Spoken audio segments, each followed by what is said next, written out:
We apologize for the late start. Now for tonight's headlines. Ferries under pressure. TNT Spirit out of commission. Deja vu. Food and construction shortage. No Blue Wave, no TNT Spirit, no Book Reef. And APT James to rescue stranded passengers. Good evening, I am Kristen Solandi and you're locked into the Tobago Updates television news for Monday, 2nd of February 2026. Now to our top story. Passengers on the TNT Spirit were demanding answers last evening after a mechanical breakdown turned a 4-hour crossing into a 9-hour ordeal. The ferry departed Port of Spain at 9:30 a.m. yesterday, but stalled shortly after. Witnesses say the ship drifted until noon before resuming speed, only to lose power again just miles from its Scarborough destination. Frustrations peaked at the port of Scarborough when a failed attempt to use an auxiliary ramp delayed disembarkation for an additional 3 hours. According to reports, restless and hungry children and adults were offered no food or water during the 3-hour delay. Passengers finally stepped onto solid ground at 6 p.m., nearly 5 hours behind schedule. While port officials apologized, seasoned travelers are calling for a management shakeup. Sources suggest local captains like Ricardo Alfred and Karen Brebner are better suited for these local waters than current foreign leadership. The Port Authority has since withdrawn the vessel for urgent technical assessments. Tobago is facing a logistical nightmare tonight, with the TNT Spirit sidelined by mechanical failure and its cargo replacements out of commission. The island's supply chain is effectively broken. From empty grocery shelves to stalled construction sites, the impact is immediate and troublingly familiar. Jewel Green George reports.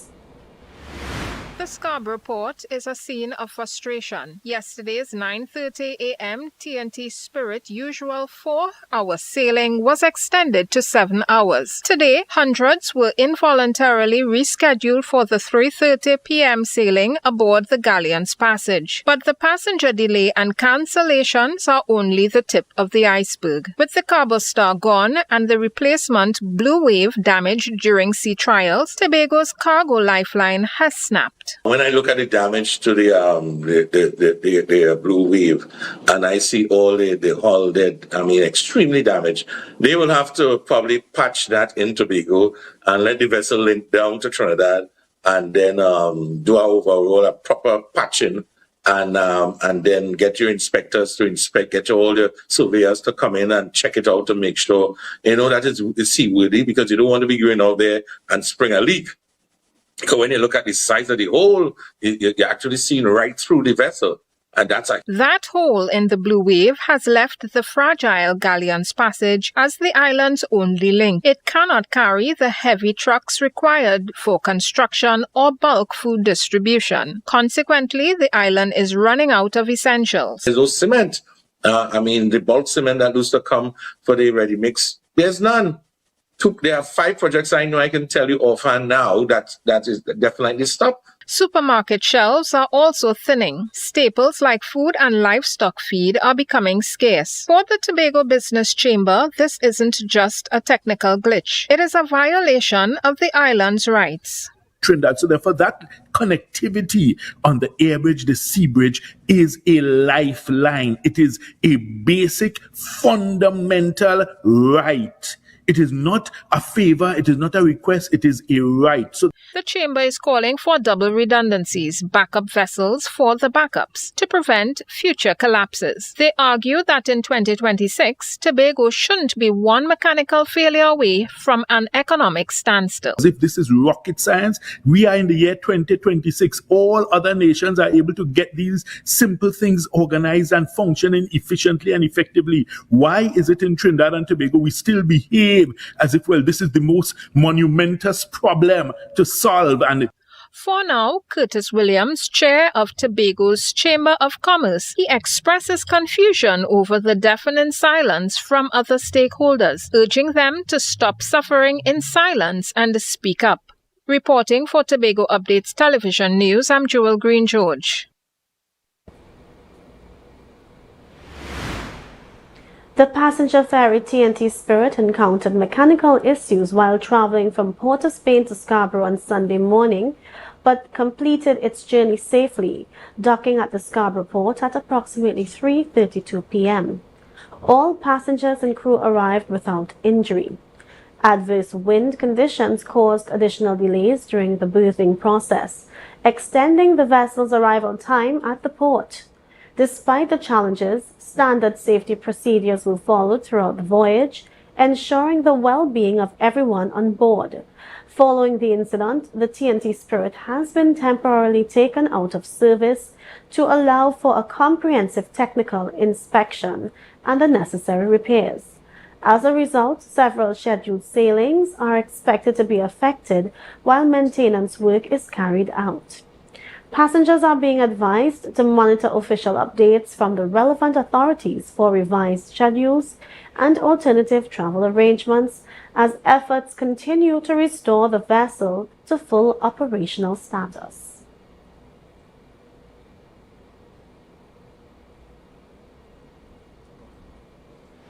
Because I'm trying to get my car back down to Trinidad now, so just back and forth. Because my grandmother trying to go back too, so she was stuck here. It kind of affected me in a terrible way. I need to get back to Trinidad immediately.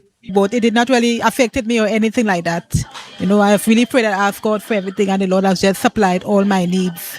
And I know that, especially in respect to these conditions, that probably I will recommend that we need professional engineers on the island that will help to solve matters like that. Well, it ain't affected me properly. It affected me because I'm an old man, and my little go shoe I make, that is just enough to me, so it ain't affected me at all.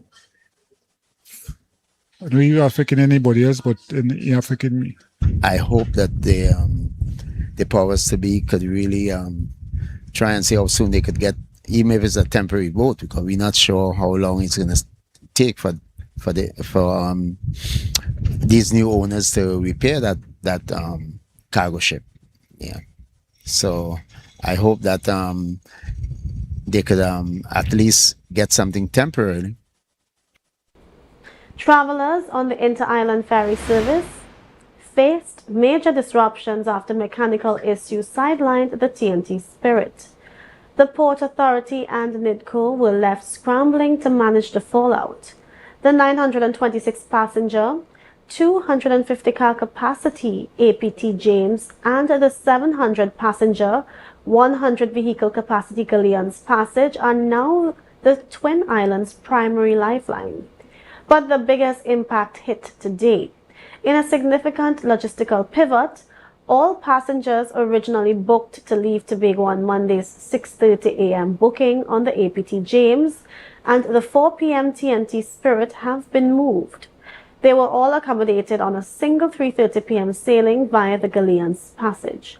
Port officials have deployed extra customer service agents and welfare support at the Scarborough terminal to assist frustrated passengers. Staff remained on site at both terminals to handle inquiries.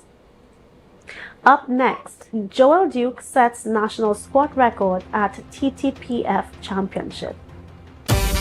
Tobago. It's Carnival. The vibe. The event space, formerly known as Shade. Bottom Court Tobago says, let's celebrate Carnival. Bring your coolers every Friday and Saturday, starting from Friday the 30th of January till Carnival week, and pay $50 at the door with your cooler all night. No ice, no chaser allowed. Top DJ and artists passing through every Friday and Saturday. To pre-book your cabanas, call 369-6414 and 394-3612 or email iwamg@gmail.com. And this promotion is going on until Easter. Gates open at 9 p.m. It's rum. It's bacchanal. Bring your coolers and come. Been down this road before. All that left is rum and bacchanal. This is Carnival. Hey, it's you. Come in. Long time I see you. This station complete. Ready for children party. Mommy! Jay, you can't go nowhere with these children.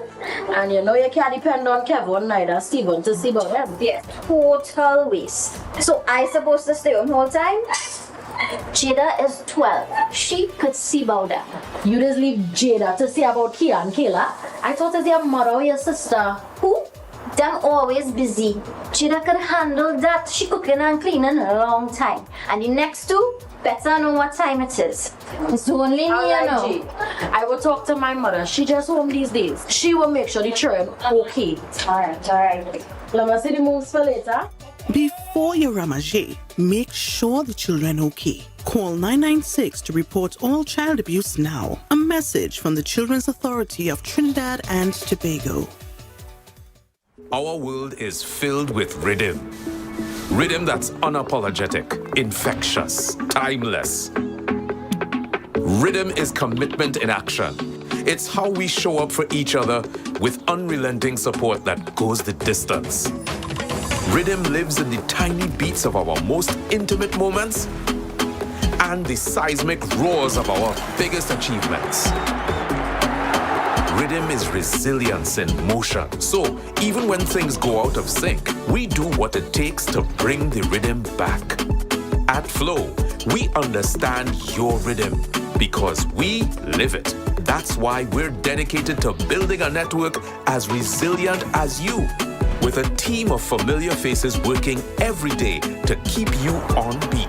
You're at the heart of everything we do, and our commitment is to keep your rhythm flowing, no matter what.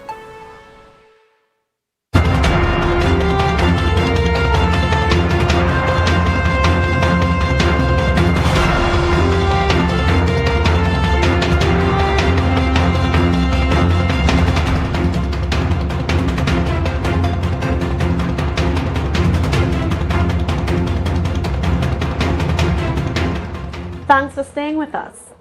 Tobago has released unofficial results for the 2026 National Panorama semi-finals following a marathon session at the Queen's Park Savannah. In the large conventional category, Tobago-based Cats and Jammers secured 9th place with 276 points, while NLCB Buccaneers and RBC Redemption Song Setters also advanced, placing 15th and 16th respectively. In the medium category, Tobago's Dixieland sits at 5th with 270 points, followed by Steel Explosion in 7th. These bands all advanced to their respective finals. The medium band finals are now tentatively scheduled for Sunday, February 8th at Tobago's Dwight York Stadium.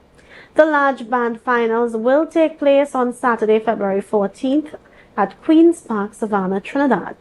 The competition remains tight as bands vie for a share of over $25 million in total prize money and remittances allocated for this year. The hunt for the 2026 National Calypso Monarch is heating up. Tuco has officially named the 40 semi-finalists set to grace the stage at Skinner Park this Saturday. Leading the charge are 6 of Tobago's finest, ready to bring the crown back to the sister isle. More in this report from Martina Renales Salazar.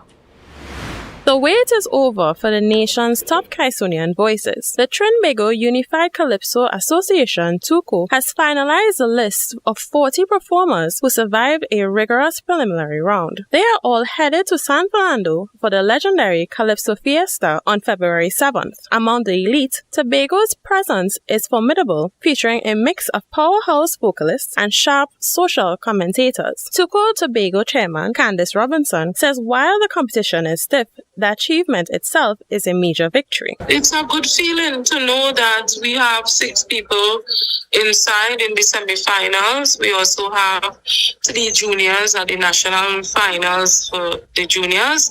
I feel good about it, and I just want to wish them all the best and hope that we, even if we don't get all 6 into the finals, even if it's one, it's still a blessing, you know.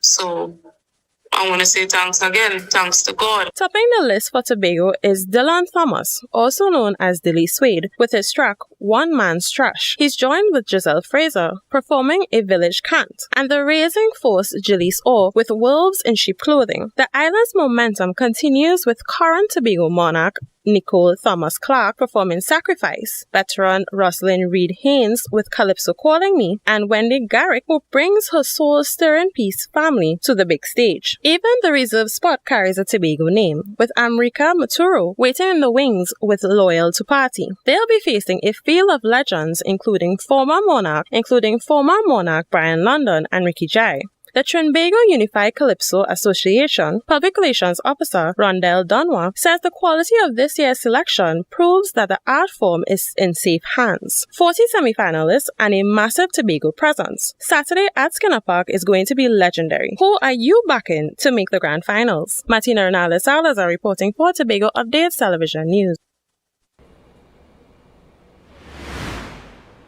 The wider cultural fraternity is in mourning following the passing of a revered Tobagonian icon, the legendary Tony Panjumbi Williams. A cultural ambassador in the truest sense, Tony was deeply rooted in Hope Village, but his spirit and his sound traveled the globe. He was a master who performed, arranged, and tuned to the national instrument, consistently placing Tobago on the global cultural map with pride. From the Tobago Jazz Experience to leading bands to national victory, his contribution was far-reaching. But Tony's heart was always with the youth. He used the steel pan as a tool to inspire, teaching the next generation that culture is a pathway to purpose and discipline. Tony Panjumbi Williams lived a life dedicated to his craft. His legacy will forever echo through the panists he inspired. The news will continue in a moment, but why wait? You can follow every story, every update all the time. Join the conversation and find us on Facebook, Instagram, and YouTube at Tobago Updates. Don't miss a beat. We will be right back with some regional news. Are you in a dispute with a registered investment service provider of the TTSEC? Or maybe you're the victim of an investment scam? You can lodge a complaint or submit an anonymous tip to the Trinidad and Tobago Securities and Exchange Commission. Download our Investor Protection app or go to ttsec.org.tt to access our complaint form or submit an anonymous tip. Write a clear summary of your complaint. Submit copies of supporting documents along with the originals for verification. Provide a copy of the feedback received from the entity regarding your complaint. All investor complaints or scam reports submitted by the public are acknowledged and reviewed by the TTSEC. Investigations are pursued based on the outcome of the review. Trinidad and Tobago Securities and Exchange Commission, protecting the interests of investors and the public. You invest, we protect. Everyone benefits.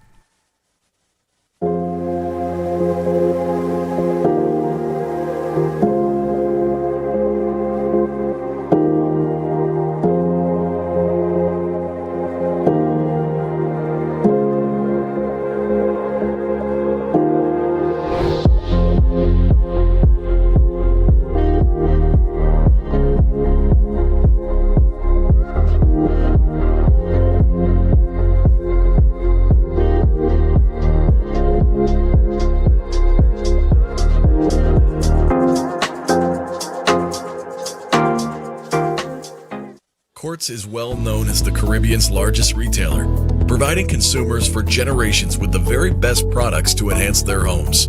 This year, we bring our expertise to businesses. Quartz Business Solutions will serve small, medium, and large companies with the very best products at the most competitive prices, backed by warranties and after-sales support. Hoteliers, office managers, restaurants, and so many more. Quartz Business Solutions, a brand of the Unicomer Group. Welcome to Tobago Glass Supplies Limited, where innovation meets excellence and service reigns supreme. Our commitment is simple: to provide high-quality, innovative aluminum, vinyl, and glass solutions for both commercial and residential spaces.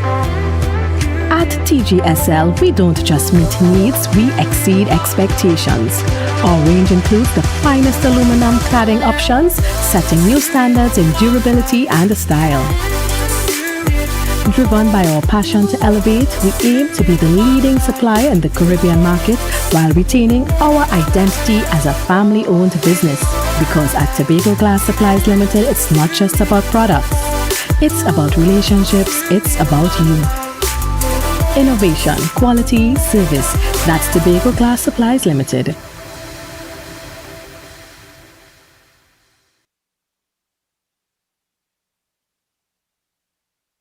It's a different type of thing down there. And we party till we drop down there. With a lot of pretty girls down there. Down in Tobago.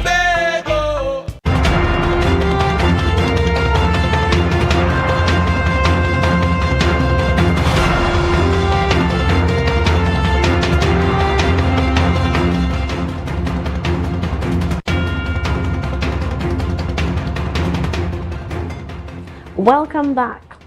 A man was arrested in the early hours of Monday, February 2nd, 2026, following a firearm report at a bar in the Bonaccord area of Tobago. Around 4:10 a.m., police officers were on duty at a bar located at the corner of Milford Road and Mount Pleasant Avenue, was approached by an informant who reported that a man had pointed a firearm at him before walking away. The informant later pointed out the individual to the officers. The suspect was kept under observation as he walked through the car park and was seen removing an object resembling a firearm from his waistband and placing it in a grassy area. Police assistance was requested and the suspect was subsequently arrested. A search of the area led to the discovery of a Beretta pistol, model and a serial number unknown, along with a magazine containing 7 rounds of 9mm ammunition. Crime scene investigators processed the scene, while officers from the Divisional CID also visited. Investigations into the matter are ongoing. The Court of Appeal recently ruled that police services' ban on beards, especially for religious reasons, is unconstitutional. This decision highlights the need for policies that respect individuals' rights while maintaining professionalism. Advocates stress that a beard is not just a natural facial hair, but also an expression of identity, culture, and personal beliefs. AMPLIA Balgobin has the details.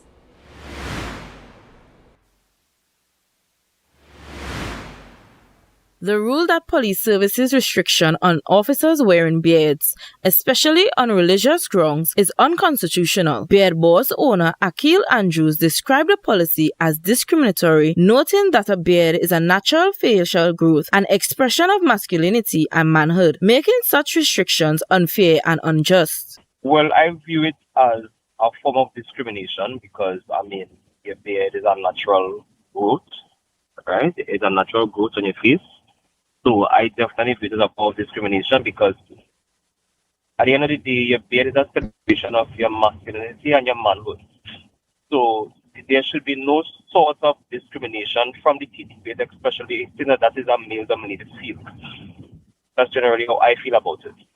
Andrews emphasized that no one, particularly individuals who wear beards for religious reasons, should be excluded from joining the police service because of facial hair. He said the aim is to avoid discrimination and accept people for who they are, noting that the TTPS primary role is to protect and serve the public. I don't want to discriminate a gentleman, especially those who grow a beard for religious reasons, that they can't join the force because of their facial hair.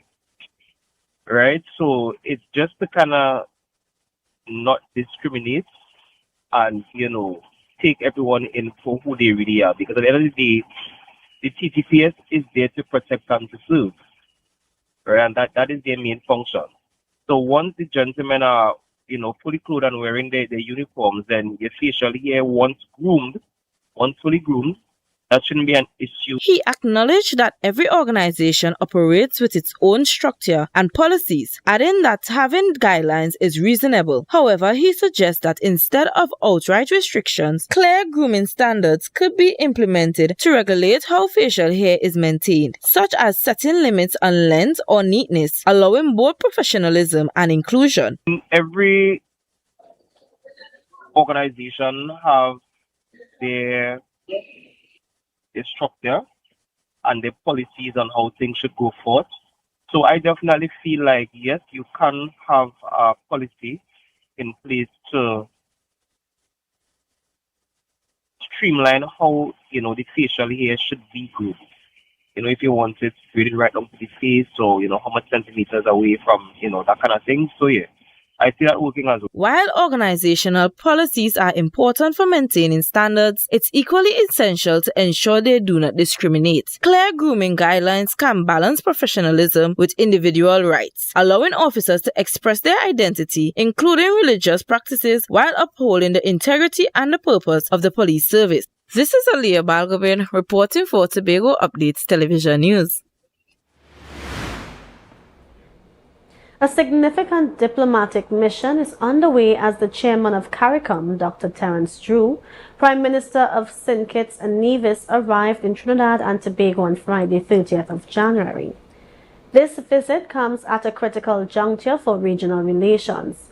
Can this face-to-face dialogue mend the wider fissures before the historic 50th Heads of Government meeting? Jewel Green George has the details.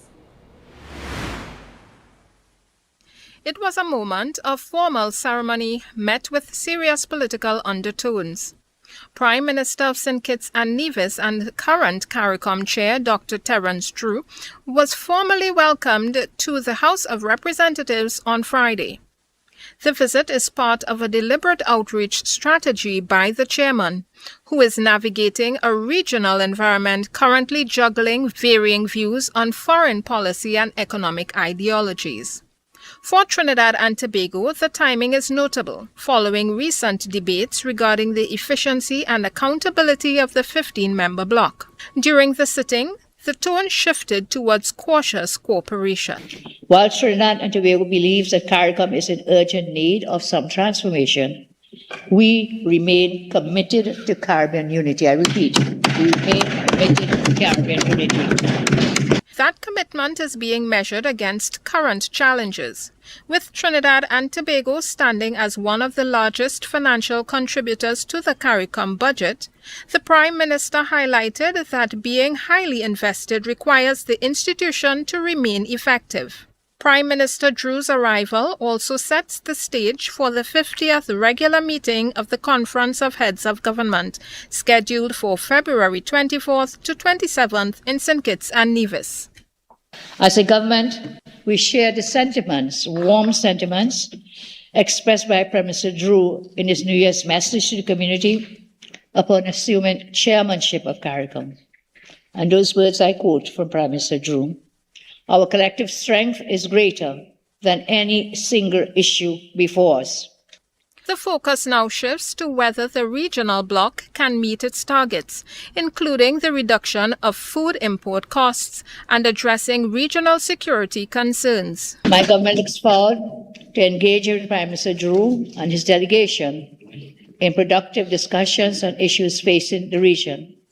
We will both ensure that the work of CARICOM remains relevant to the people of CARICOM. As the Carnival season approaches, the diplomatic schedule remains busy.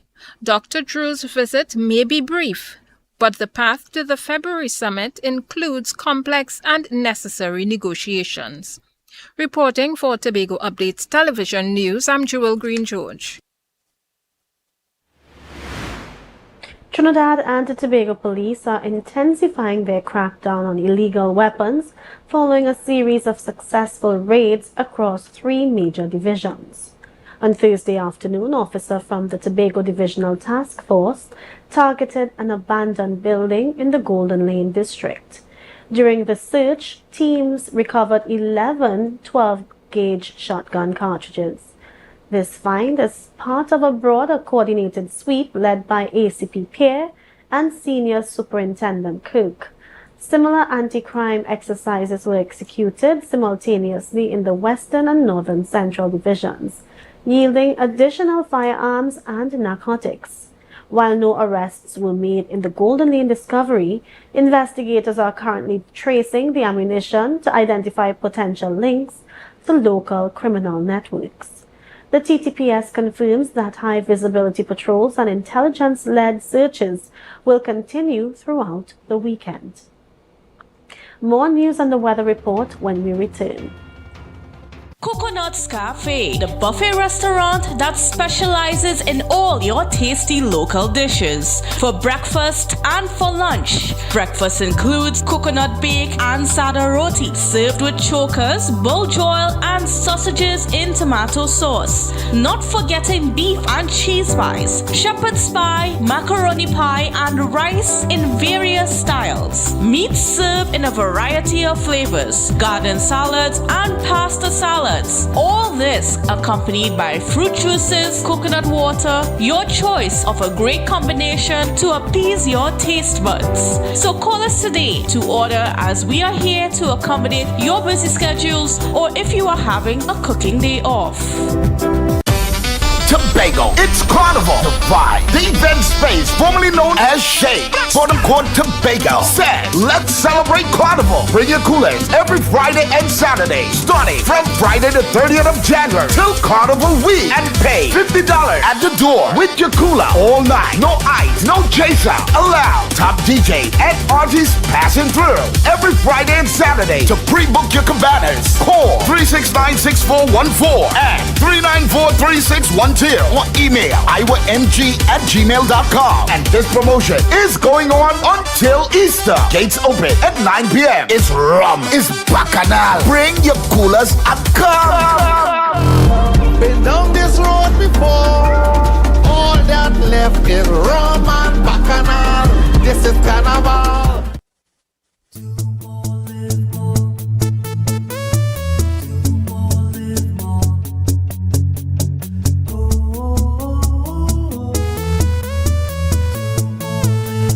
This is how it's gonna go. They better look up and look, 'cause this is your show, and everybody's gonna know. Say it to them once again. They better look up and look. This is your show, and everybody's gonna know. That's how it's gonna go. They better look up below, 'cause this is your show.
Thanks for staying with us.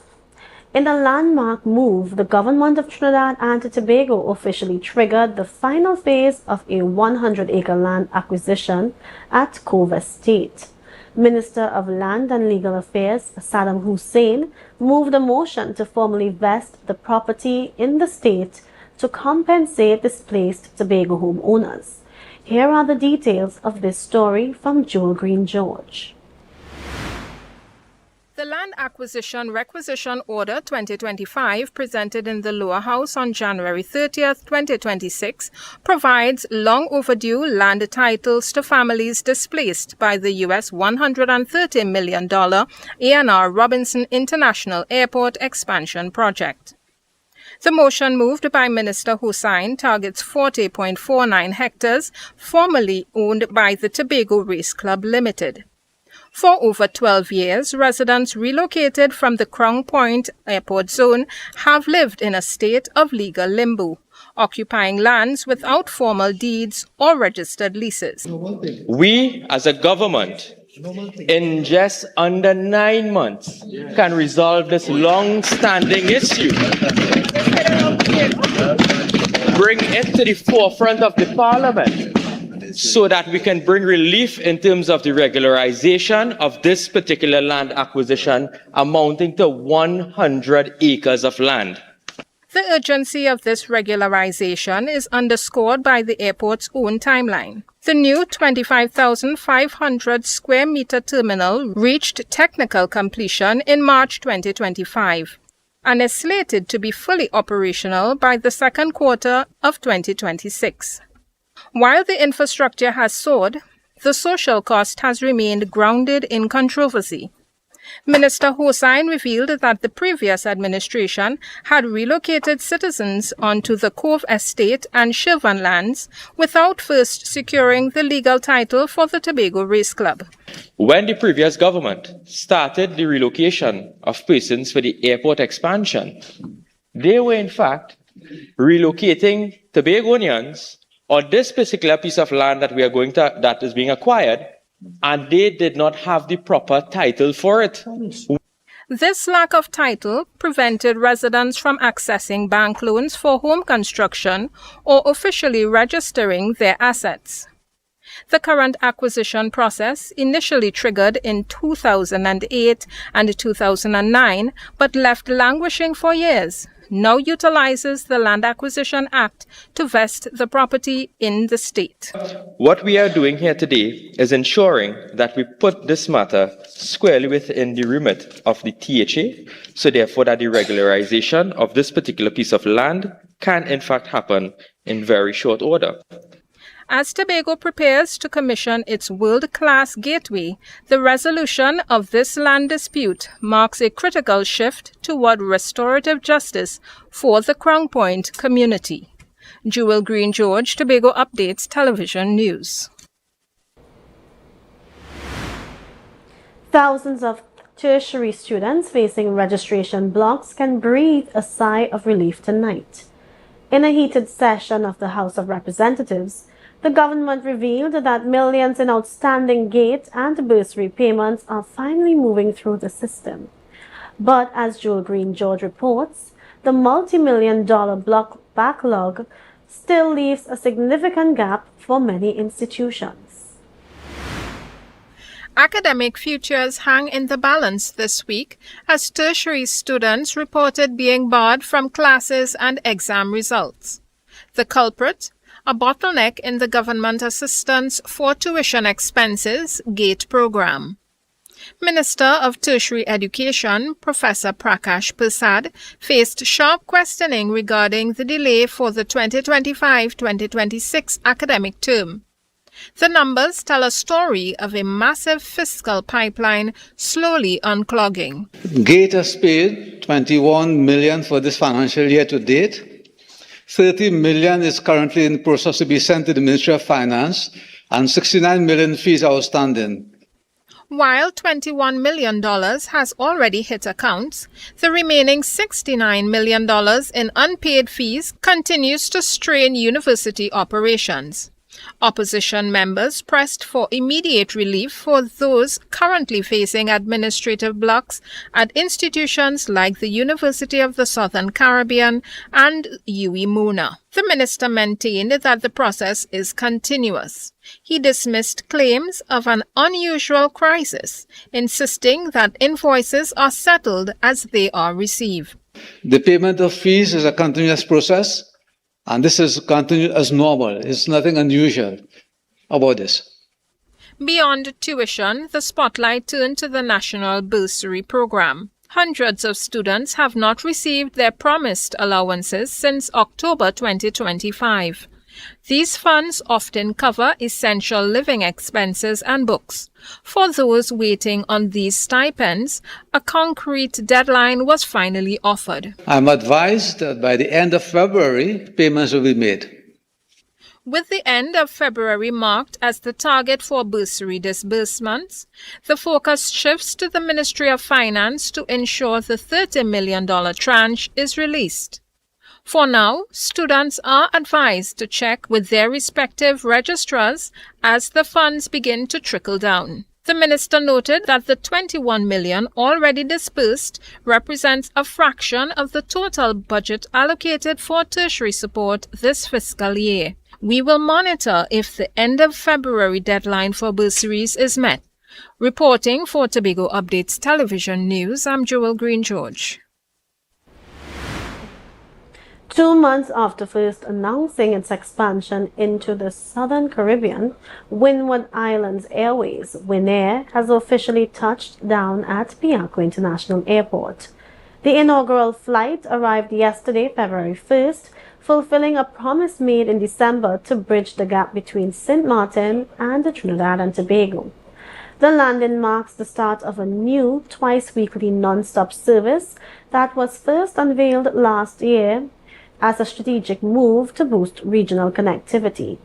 Linking Princess Juliana International Airport with Port of Spain, the flight was greeted with a ceremonial water salute and a high-level delegation, including Minister of Transport and Civil Aviation Eliza Kerr. Following the initial announcement, the Ministry of Transport had welcomed the move as a milestone for intra-Caribbean travel. The schedule is now set for Wednesday and Sundays, with departures from St. Martin at 10:30 a.m. and return flights from Piarco at 1:30 p.m. Winair officials noted that while the service is currently twice weekly, they are closely monitoring demand with an eye towards further expansion in the coming year. Grasnell Turner, affectionately known as Uncle Willie, celebrated his 100th birthday on January 31st, 2026. Born in 1926 at Sandy Street, Buku Point, Tobago, Uncle Willie has been a pillar of his community for decades. Over the years, he actively contributed to numerous local organizations, including the Buku Goat Race Committee, Buku Village Council, the Masonic Lodge, and the Pretender Steel Band in the 1950s. Later, he dedicated himself to the Yahweh Foundation and the Moravian Church, where he remains an active member. Uncle Willie married Olive Best in the late 1950s, and together they raised 2 daughters, Peggy Roberts Lee and Linda Tony, who have blessed him with grandchildren and great-grandchildren. Beloved in Buku for his sea bathing, all-fours games, and cycling well into his 90s, his century-long journey is a true testament to community spirit. Every day we bring you closer to the issues that matter most. The Carnival season is heating up. For a social media poll today, we asked, what do you think the top priority for the future of National Carnival in Tobago should be? 36% voted enhanced global promotion and marketing. 19% voted improved event organization and timing. 18% voted greater support for local bands and performers. 27% voted maintaining the festival's authentic boutique feel. Remember, your voice counts too. Follow us on Facebook and Instagram and join the conversation by voting in our daily polls. Now for a look at the weather update from the Trinidad and Tobago Met Office. The Trinidad and Tobago Meteorological Service has advised that generally fair, hazy, and at times breezy conditions are expected tonight across Trinidad, Tobago, and the West Windward Islands. Occasional partly cloudy spells with isolated showers may develop over a few areas. A significant concentration of Saharan dust is present in the atmosphere, and sensitive persons are advised to take the necessary precautions. Tomorrow will continue generally fair, hazy and breezy with brief partly cloudy intervals and the odd isolated shower. No widespread rainfall is anticipated. Across the remainder of the Lesser Antilles, conditions will remain generally fair with only a low chance of an isolated shower.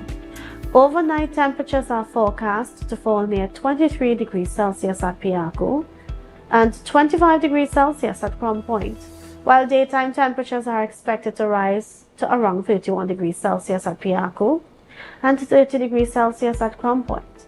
Heat index values may reach near 35 degrees Celsius, making it feel warmer during the afternoon. Marine conditions will remain moderate with open seas near 2 meters and sheltered areas near 1 meter occasionally choppy. Mariners are advised to exercise caution. Sunrise is expected at 6:29 with sunset at 6:10. And that's all the time we have for tonight's Tobago Updates news. Have a great night, but before we go, let's recap the headlines. Ferries under pressure, TNT Spirit out of commission. Deja vu, food and construction shortage. No Blue Wave, no TNT Spirit, no Buku Reef. And APT James to rescue stranded passengers.